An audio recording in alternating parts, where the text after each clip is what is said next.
नमस्कार, आप देख रहे हैं न्यूज वन इंडिया। मैं हूं आपके साथ पूजा यादव। विवादों में देखिए, ऑपरेटिव बैंक की 403 चतुर्थ श्रेणी की भर्तियों के मामले में ये पूरी जो भर्ती है वो इस वक्त बहुत ज्यादा चर्चा का विषय बनी हुई है। और यही चर्चा का विषय इसलिए बनी है क्योंकि इसमें बात करप्शन की आ रही है। हालांकि इस पूरे मामले को लेकर मंत्री धन सिंह रावत ने कहा है कि 15 दिनों के भीतर जांच रिपोर्ट मिल जाएगी और आवश्यकता पड़ने पर जांच का दायरा आगे भी बढ़ाया जा सकता है। इस दौरान धन सिंह रावत ने नियुक्तियों में भाई भतीजावाद से साफ इनकार किया और कहा कि अभी जांच रिपोर्ट का इंतजार किया जा रहा है। बता दें कि साल 2020 में जिला सहकारी बैंक के चतुर्थ श्रेणी पद के लिए भर्ती की गई।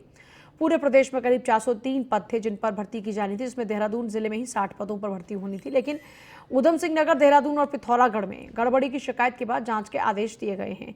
इसमें कहा यह गया कि कुछ अधिकारियों ने अपने लोगों को इसमें एडजस्ट किया है। इसी आरोप के बाद में इस पूरे मामले को लेकर जांच पड़ताल शुरू हुई और अब सहकारी बैंक भर्ती में गड़बड़ी के मामले के अंदर 15 दिनों की बात कह रहे हैं धन सिंह रावत की। 15 दिनों के अंदर मामले की जांच रिपोर्ट आएगी, जरूरत पड़ी तो दायरे को बढ़ाया जाएगा।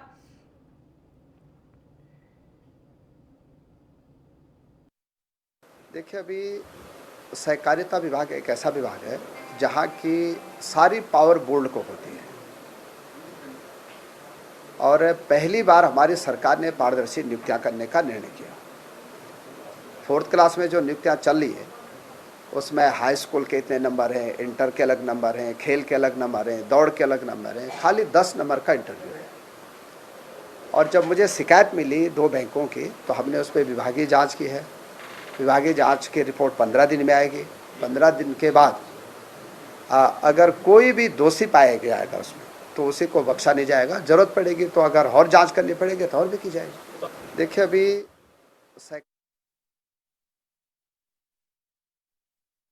सहकारी बैंक में रिश्तेदारों को नौकरियां बांटी गई। दरअसल यही स्कैम है जो बात निकलकर सामने आई। इसमें 423 चतुर्थ श्रेणी के पदों पर भर्ती प्रक्रिया शुरू की गई और इसी में उधम सिंह नगर, देहरादून और पिथौरागढ़ में गड़बड़ी की शिकायत मिली, जिसके बाद में मामले में जांच पड़ताल तो खैर शुरू हो चुकी है। गड़बड़ी की शिकायत के बाद सरकार ने भर्ती प्रक्रिया को रोक दिया। जिला सहकारी बैंकों में भर्तियों में गड़बड़ी की जांच शुरू हुई। सभी चयनितों के अनुभव, खेल प्रमाण पत्रों की भी जांच होगी पूरे मामले में।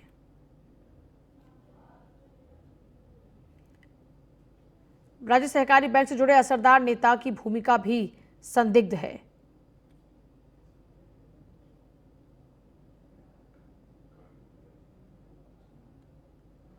एक जिला सहकारी बैंक के अध्यक्ष ने अपने बेटे को नियुक्ति दिलवाई।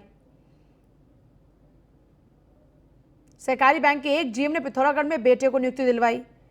इस तरीके से इसमें भाई भतीजावाद किया गया। हालांकि धन सिंह रावत अभी इन तमाम बातों पर कुछ भी कह नहीं रहे हैं और उनका साफ तौर पर यह कहना है कि साहब जांच रिपोर्ट आने के बाद ही कुछ कहा जा सकता है।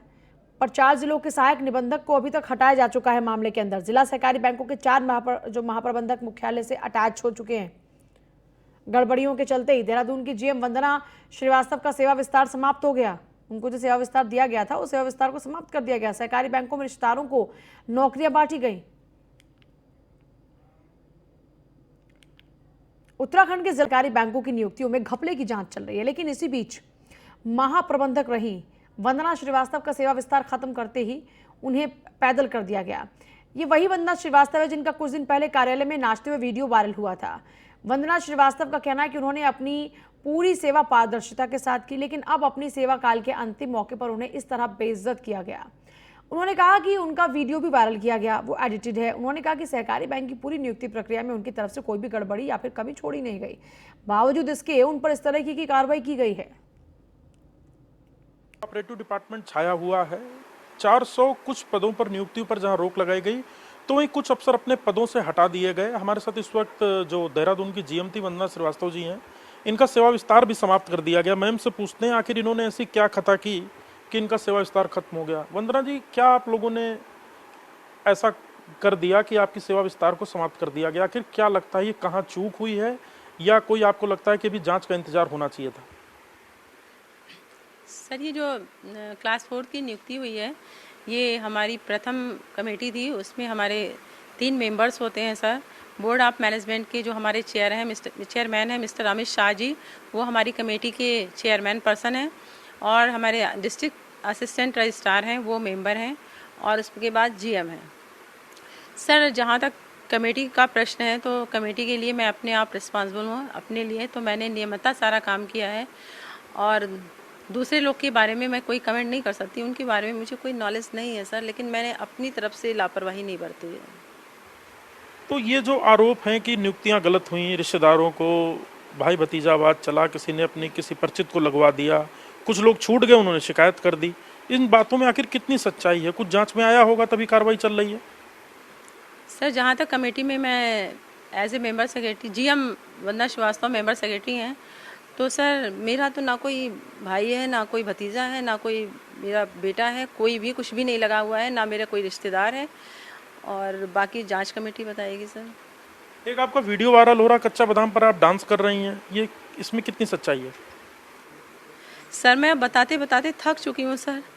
मैंने हमारे यहाँ अंतर्राष्ट्रीय महिला दिवस था, उस समय हमारे यहाँ जो है सब बहुत सारी महिलाएं हैं हमारे बैंक में, तो उन्होंने हमें 2 बजे से ही कहना शुरू कर दिया कि मैम आज अंतर्राष्ट्रीय महिला दिवस है और हमारी महिला जीएम है, तो हम लोग जो है ऑफिस के बाद 6 बजे के बाद आधे घंटे का प्रोग्राम करेंगे, उसमें हम थोड़ा सा डांस भी करेंगे, सॉन्ग्स गाएंगे। और चूँकि मैं सर हमारे स्टाफ में सबको नॉलेज है कि मैं थोड़ा सा भरतनाट्यम करती हूँ, बचपन से मुझे शौक़ था, तो लड़कियों ने मुझे घेर लिया, हमारे उसमें इंटरनेशनल केक भी कटा था, सारी हमारी महिलाएं थी, सबने डांस किया, गाना गाया, थोड़ा सा हमने भी कर दिया था सर, लेकिन वो बहुत ही क्लासिकल और बहुत ही अच्छा गाना था, लेकिन उसको इस तरह एडिट किया, वो जो कच्चा बादाम, वो तो उसका मैं वर्डिंग भी नहीं समझ पा रही हूँ, और मैंने फर्स्ट टाइम वो गाना सुना और उसको पूरी तरह एडिट करके किया गया है और वायरल किया गया है, जिसके लिए मुझे बहुत ही खेद है। वंदना जी, आपका सेवा विस्तार कब हुआ था और कितने वर्षों के लिए था, और क्या आपको सेवा विस्तार समाप्त करने की सूचना उसी दिन मिली जिस दिन आदेश आया?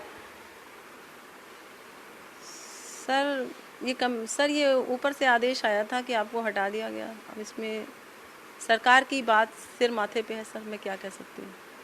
अच्छा, मेरा आखिरी सवाल ये है, अभी जांच यूं तो चल रही है, जांच की फाइंडिंग्स आई नहीं, पर कुछ अफसर हटाए गए, आप लोगों को भी हटाया गया, कितनी उम्मीद है आपको, अगर आप बिल्कुल बेदाग हैं और जिस तरीके के बेवजह वीडियो एडिट करके वायरल किए जा रहे हैं, कितनी आपको उम्मीद है, क्या कहेंगी, क्योंकि अभी जांच की रिपोर्ट आना बाकी है? सर ये तो सरकार के ऊपर है सर, अगर वो हमें सही समझेंगे, और मैंने अपनी पूरी ज़िंदगी में मेरे खिलाफ ना कभी कोई रिपोर्ट रही है, ना कभी कोई एक्शन हुआ, ना कभी मैं सस्पेंड हुई, मैंने बड़ी ही ईमानदारी से और सच्ची लगन के साथ अपने वर्क को निभाया है, बाकी मैं क्या कह सकती हूँ सर। तो ये वंदना श्रीवास्तव हैं जो जीएम देहरादून थी, इनको इनके पद से हटाते हुए इनका सेवा विस्तार समाप्त किया गया है। हालांकि इन्हें सरकार पर भरोसा है और जांच कमेटी पर भी कि यदि इनका पूरा कैरियर पाक साफ है तो जांच में भी बेदाग साबित होंगी। हालांकि इन्होंने एक बड़ी बात कही कि कमेटी में जो लोग शामिल थे उनकी क्या भूमिका थी वो नहीं कह सकती, लेकिन उन्होंने अपना पूरा काम बहुत ईमानदारी और पारदर्शिता से किया है। कैमरा सहयोगी राजन बड़ोला के साथ सुदीप जैन, न्यूज़ 1 इंडिया, देहरादून। देखिए, वंदना श्रीवास्तव सुदीप के साथ में खास बातचीत कर रहे थे और सुदीप हमारे साथ में फिर से जुड़ भी गए एक बार फोन लाइन पर। सुदीप, ये पूरा मामला खूब सुर्खियों में छाया हुआ है। एक तरफ धन सिंह रावत ये कह रहे हैं कि मामले पर 15 दिन बाद जब जांच रिपोर्ट आएगी तभी कुछ कहा जा सकता है, लेकिन खुद जिस तरीके से वंदना जब आपसे बात कर रही हैं तो जो उनके बात करने का लहजा है उससे ये तो समझा जा सकता है कि वो खुद अपने आप को प्रोटेक्ट कर ले, लेकिन जिन टीम मेंबर्स की वो बाकी बात कर रही है उनके लिए उन्होंने कह दिया कि उनकी गारंटी नहीं है। अपने लेवल पर उन्होंने सब कुछ अच्छा करने की कोशिश की। सुदीप,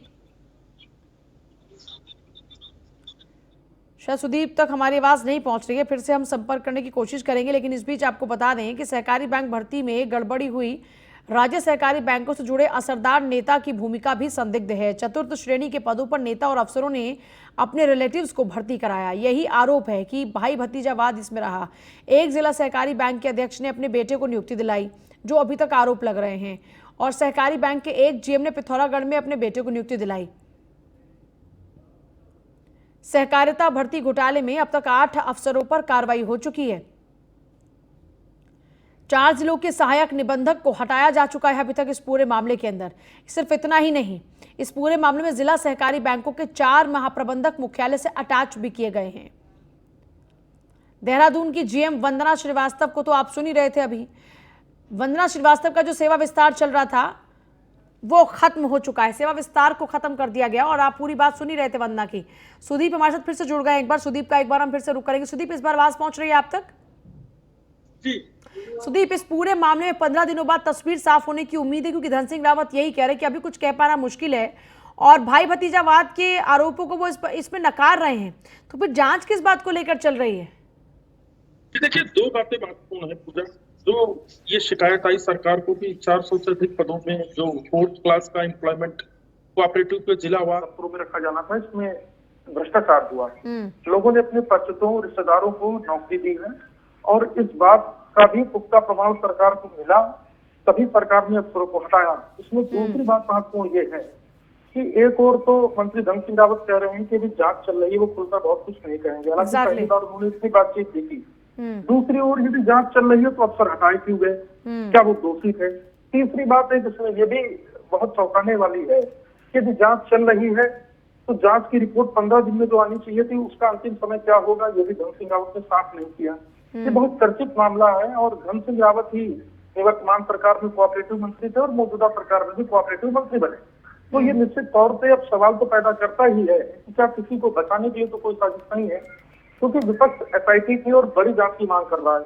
हाँ, धन सिंह रावत जरूर कहते हैं कि 15 दिन बाद जो जांच रिपोर्ट प्राप्त होगी उसमें भी आवश्यकता पड़ी तो और बड़ी जांच भी कराने के लिए सरकार तैयार है और सरकार कहीं से भी पीछे नहीं है कहीं। अच्छा, इस पूरे मामले की जांच पड़ताल जो चल रही है उसमें अधिकारियों के खिलाफ में कई तो अभी कार्रवाई हो भी चुकी है। खुद वंदना श्रीवास्तव का जो सेवा विस्तार था उसको भी खत्म कर दिया गया। वो कह रहे हैं कि वो तो बिल्कुल एकदम पाक साफ हैं और वो कमेटी की मेंबर थी और वो अपनी गारंटी लेती हैं, उन्होंने बिल्कुल निष्पक्षता के साथ में ये भर्ती प्रक्रिया को पूरा किया है, लेकिन बाकी की वो गारंटी नहीं लेती। जी बिल्कुल, देखिए ये भर्तियां बोर्ड में हुई थी और बोर्ड में जो फाइल जाती है वो अफसर के पास अलग से जाती है और उसकी सबकी अपनी अलग अलग नोटिंग होती है, बाद में कॉमन नोटिंग बनती है, ऐसा सोर्सेस बताते हैं। तो कई दफा अधिकारी इंटरेस्ट नहीं लेते और कई दफा जानबूझकर अनदेखा करते हैं। दोनों ही बातें हैं और चूंकि सब अपने परिचितों को ही नौकरी लगवा रहे थे तो किसी ने बहुत ज्यादा इसलिए भी ध्यान नहीं दिया या बहुत ज्यादा इंटरेस्ट इसलिए नहीं लिया कि आचार संहिता नियुक्तियां हो जाएंगी, नियुक्ति पत्र जारी हो जाएंगे, कोई क्या कर लेगा या किसी को पता ही क्या चलेगा। लेकिन ऐसा नहीं हो पाया क्योंकि मामला पॉलिटिकल था, पॉलिटिकल शिकायतें शुरू हो गई।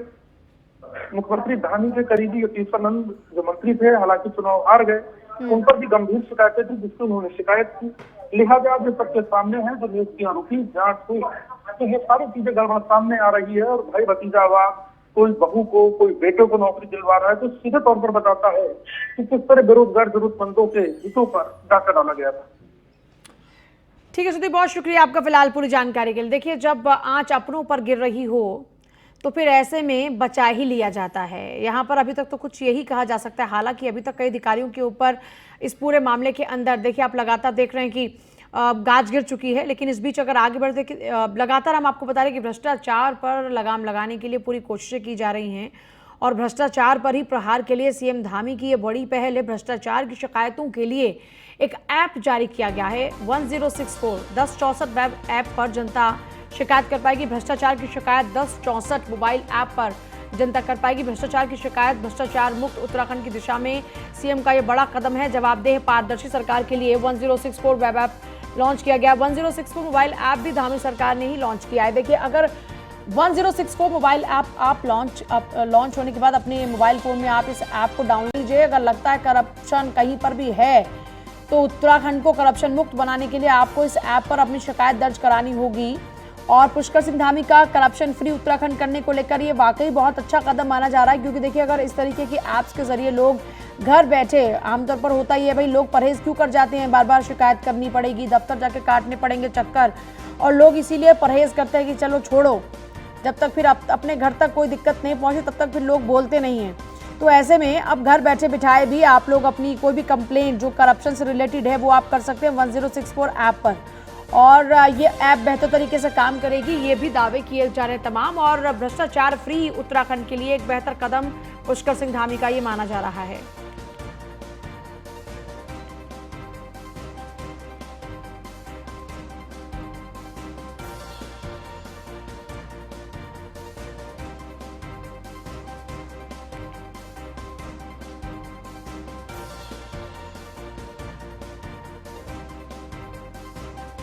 सुदीप जैन मेरे साथ जुड़ गए मेरे सहयोगी इसी खबर पर ज्यादा जानकारी के लिए। सुदीप, इस ऐप के जरिए घर बैठे बिठाए लोग अपने जो भी मैटर्स रहेंगे करप्शन के, उनको लेकर कंप्लेन कर सकते हैं। किस तरीके से ये ऐप काम करेगी और कैसे लोगों को इससे फायदा मिलेगा, हम चाहेंगे कि विस्तार से आप हमारे दर्शकों को बताएं। जी देखिए, इस वक्त मुख्यमंत्री सचिवालय में मुख्य सचिव अपने अफसरों के साथ मौजूद हैं, जहां 1064 एंटी करप्शन मोबाइल ऐप को लॉन्च किया गया है। उनके साथ एडीजी अमित सिन्हा भी हैं, वो टेक्निकली काफी साउंड हैं, और उनके साथ अन्य अफसर भी मौजूद हैं। मुख्यमंत्री थोड़ी देर में सचिवालय से निकलकर मीडिया से बातचीत करेंगे। जो अभी तक हमें जानकारी मिली है, ये एक प्रकार का ऐप होगा जिसमें सभी सेक्शन लोगों को मिलेंगे, जैसा कि अन्य ऐप में ऑप्शन मेन्यू आता है। लोग करप्शन की सीधे शिकायत कर सकेंगे और उस ऐप को प्रॉपरली मॉनिटर किया जाएगा, और इस ऐप में इस बात का भी ख्याल रखा जाएगा कि जो शिकायत आई वो किस विभाग को गई, उस पर कितने दिन में एक्शन हुआ नहीं हुआ, शिकायतकर्ता संतुष्ट है या नहीं संतुष्ट है, और इसमें अपील की भी व्यवस्था होगी। मतलब अगर मैंने शिकायत की कि नगर निगम रिश्वत ली जा रही है और मैं संतुष्ट नहीं हूँ, तो मैं इसकी अपील भी कर सकूंगा कि हाँ साहब, मैं रिश्वत ली जा रही हूँ और मेरे पास ये प्रमाण है, ये फोन कॉल रिकॉर्डिंग या वीडियो रिकॉर्डिंग है। अभी थोड़ी देर में अफसर और मुख्यमंत्री नीचे आ रहे हैं और तस्वीर साफ होगी। लेकिन एक मुख्यमंत्री पुष्कर सिंह धामी ने एक बड़ा संदेश दिया है आज, जो भ्रष्टाचार पर प्रहार के लिए 1064 यानी 1064 मोबाइल ऐप को लॉन्च किया है। कोशिश मोबाइल ऐप की इसलिए की गई क्योंकि हर हाथ में मोबाइल है, स्मार्ट मोबाइल है, और हर व्यक्ति नेट यूज करता है। मोबाइल से खास बात यह है कि कोई शिकायत हो तो तत्काल फोटो खींचकर, वीडियो बनाकर भी उस जो ये वेब पोर्टल है जो 1064 से ऑपरेट होगा, उस पर वो शिकायत भी कर सकेगा। तो ये विस्तृत एक प्लान है मुख्यमंत्री का। तो एक कड़ा संदेश भी मुख्यमंत्री ने दिया है कि जो भ्रष्टाचार है वो किसी भी कीमत में बर्दाश्त नहीं होगा। खुद समय पर और सुदीप, इसको लेकर कोई और इस तरीके की जानकारी की इसकी मॉनिटरिंग कौन करेगा? क्योंकि अगर इस तरीके से ये एक पहल की जा रही है तो जाहिर सी बात है बहुत महत्वाकांक्षी ये प्रयास है सीएम पुष्कर सिंह धामी के लिए, और जाहिर सी बात है इसकी कमान वो फिर अपने पास ही रखेंगे जब इतना इंपॉर्टेंट ये मैटर है। इसको लेकर कोई जानकारी है क्या अभी? ये बात बिल्कुल सही है, आपने जो बात कही कि ये बहुत महत्वपूर्ण मामला है, और सरकार को संदेश भी देना है निष्पक्ष होने का, पारदर्शी होने का, और 1064 ऐप सफल हो इस बात का भी। जैसा हमें अभी तक जानकारी दी गई है, समय समय पर जो तो पूरी 90 एक्सपर्ट्स की टीम होगी जो इसको फॉलो करेगी, किसी को कोई दिक्कत ना है इसे चलाने में, और इसका समय समय पर जो शिकायत है वो आगे जाती रहेगी। समय समय पर इसका मुख्यमंत्री भी समीक्षा करेंगे कि कितनी शिकायतें आई और कितने लोगों के विरुद्ध क्या एक्शन लिया गया। तो मुख्यमंत्री इस बात की समय समय पर समीक्षा भी करेंगे, जैसे उनकी 1064 के लिए यानी 1064 के लिए अलग से बैठक होगी। जी पूजा। चलिए, बहुत शुक्रिया सुदीप आपका फिलहाल पूरी जानकारी देने के लिए। देखिए, ये बहुत अच्छा प्रयास है वाकई, और ये प्रयास अगर परवान चढ़ता है तो फिर उत्तराखंड की जनता के लिए बहुत अच्छा ये कदम साबित होने वाला है, क्योंकि जो लोग परेशान होते थे, दफ्तरों के चक्कर काटने पड़ते थे, करप्शन हो रहा था, अधिकारियों पर लगाम लगाने के लिए शिकायत करे तो कहाँ करे, तो अब जो भी गलत करेगा उनके खिलाफ में एक्शन लिया जाएगा, ये आश्वासन देते हुए इस ऐप को लॉन्च किया गया है। 1064 एप्लीकेशन रहेगी जो कि भ्रष्टाचार मुक्त उत्तराखंड के लिए एक अच्छा खासा कदम माना जा रहा है। इस बीच आपको बता दें कि उत्तराखंड के जंगलों में वन आगनी को रोकना हर साल वन विभाग के लिए किसी बड़ी चुनौती से कम नहीं होता। इस बार भी मार्च अप्रैल के महीने से ही जंगलों के अंदर आग लगनी शुरू हो चुकी है। वन विभाग भी वन आगनी से निपटने के पूरे दावे कर रहा है। एक रिपोर्ट जरूर देखिए।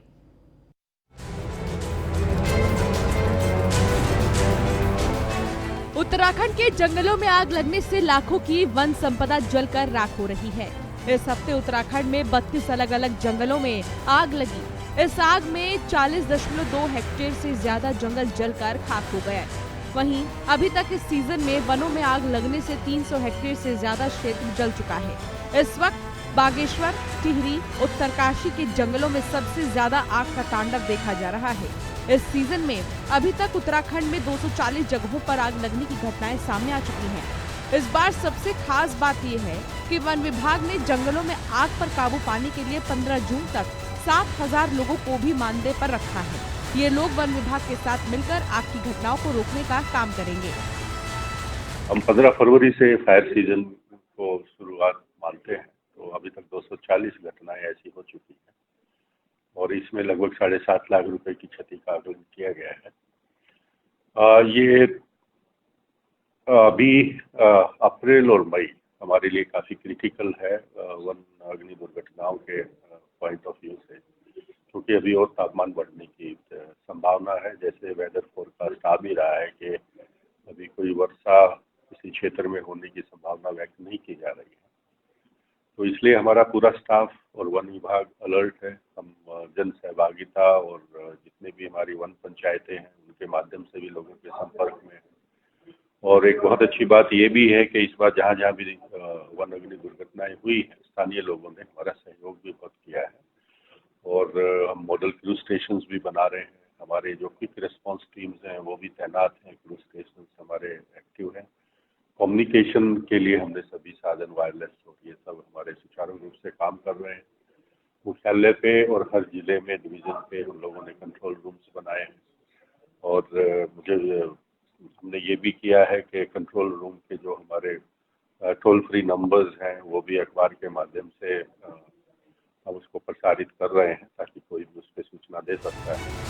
मौसम विभाग की माने तो इस बार तापमान में 7 डिग्री सेल्सियस तक की बढ़ोतरी होने के कारण वनों में लगी आग पर काबू पाना फॉरेस्ट विभाग के लिए पिछले साल से ज्यादा चुनौती भरा है। हालांकि बारिश देर से होने की संभावनाओं को देखते हुए फॉरेस्ट विभाग द्वारा पहले 15 फरवरी से 15 जून तक राज्य के सभी 13 जनपद डिवीजनों को अलर्ट जारी किया जा चुका है। 2000 मीटर के आसपास तक के जो एरियाज हैं तो वहाँ पर भी आप देखेंगे जो तापमान है वहाँ पे भी वैसे ही चल रहे हैं, सामान्य से ऊपर चल रहे हैं 6 से 7 डिग्री तक।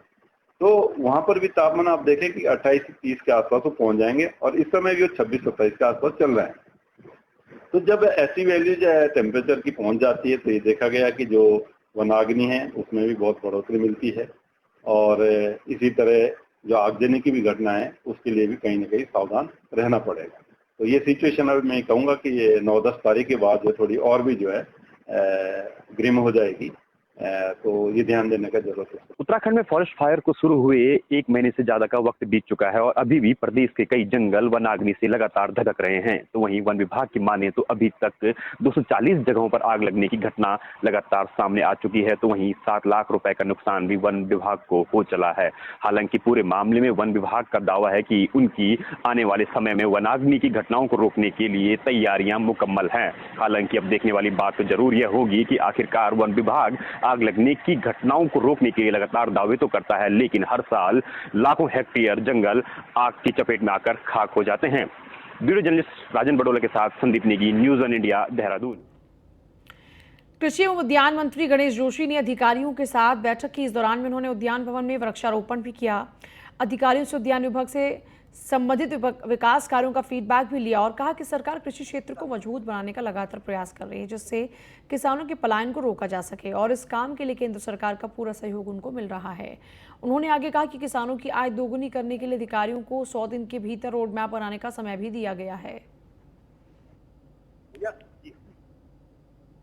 कृषि व उद्यान विभाग के अधिकारियों की बैठक बुलाई है तो क्या आज मैंने इतना चंद दिनों का स्टडी किया है, इस पे इतनी संभावनाएं हैं कि हम रोजगार के साधन पैदा कर सकते हैं। हम जो पलायन बहुत बड़ा मुद्दा उसको रोक सकते हैं।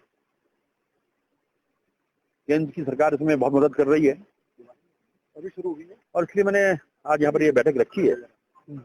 और जो किसानों की आय दुगनी करना जो माननीय प्रधानमंत्री जी का नारा है उसको हम पूरा करेंगे और मैंने अधिकारियों को 100 दिन का एक रोडमैप बनाने के लिए कहा कि 100 दिन के अंदर हमें दिखने चाहिए और इसके माध्यम से चाहे एग्रीकल्चर हो, चाहे हॉर्टिकल्चर हो, चाहे जैविक खेती हो, इसके माध्यम से उत्तराखंड को स्वावलंबी बनाएंगे, आत्मनिर्भर बनाएंगे। पौड़ी में शिक्षा विभाग ने बगैर मान्यता के चल रहे फर्जी स्कूलों पर नकेल कसना शुरू कर दिया है।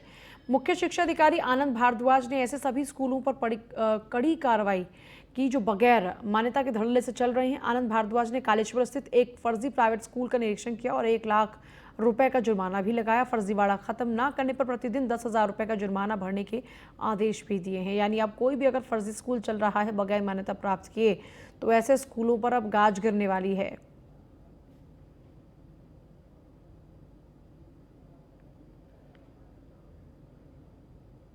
बिना मान्यता के चलता पाया जाता है तो धारा 18/3 के अंतर्गत उसके ऊपर 1 लाख रुपए तक की पेनल्टी लगाना और यदि पेनल्टी भी नहीं देता है तो लेट पेमेंट के रूप में 10,000 रुपये पर डे के रूप में लिए जाने का प्रावधान है।